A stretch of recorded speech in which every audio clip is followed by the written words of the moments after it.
Pangulong Rodrigo Duterte na maaari niyang suspindihin ang writ of habeas corpus kung magpapatuloy pa ang rebelyon ng Maute Group sa Mindanao. Paliwanag ng Pangulo, ito ay para matugi sa mga suspect sa kaguluhan sa lugar.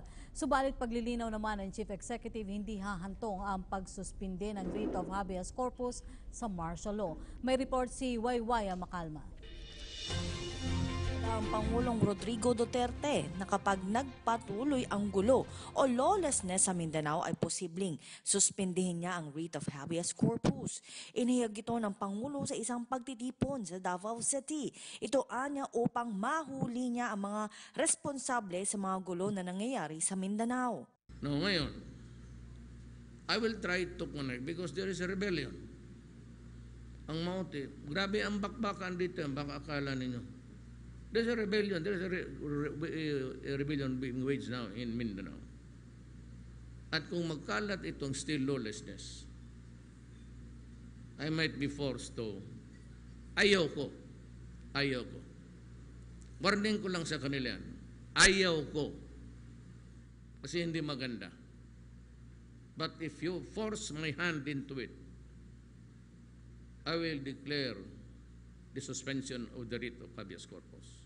Pero nilinaw ng Pangulo na hindi naman ito hahantong sa pagdedeklara niya ng martial law. Layunin lamang niya rito ay ang pagsuspende ng writ of habeas corpus para lamang tugisin ang mga responsable sa lawlessness. Not martial law. Wala akong balak sa politika. But I will, kasi wala akong remedy. I cannot issue an order without a valid. I have to build a case one by one. Itong sa police na meron po. I will declare a suspension of the writ of habeas corpus. Pick upin ko yan lahat. Dalhin ko dyan sa samal, butasan ko yung samal sa gitna para lumubog. Kasali na sila.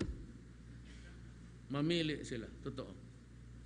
If you don't give me a choice, then you box me in a corner and I find myself helpless because we have, kaya nandyan yan eh.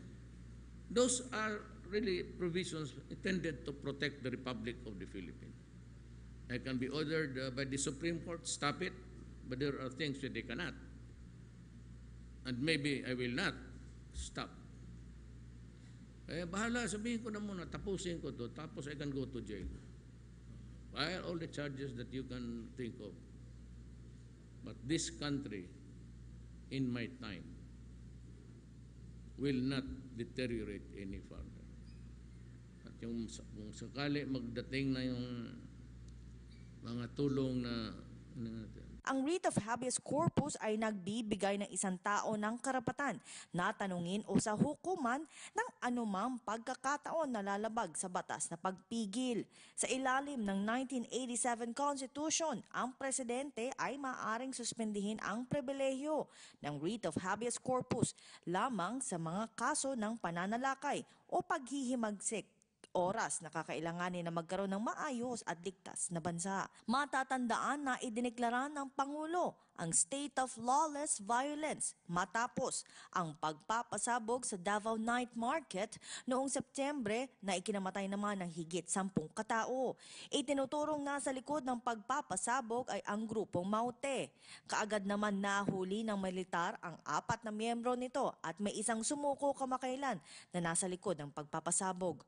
Ang Maute ay isang grupo na nakabase sa Mindanao ng mga dating miyembro ng Moro Islamic Liberation Front na may ugnayan umano sa international terror group na ISIS.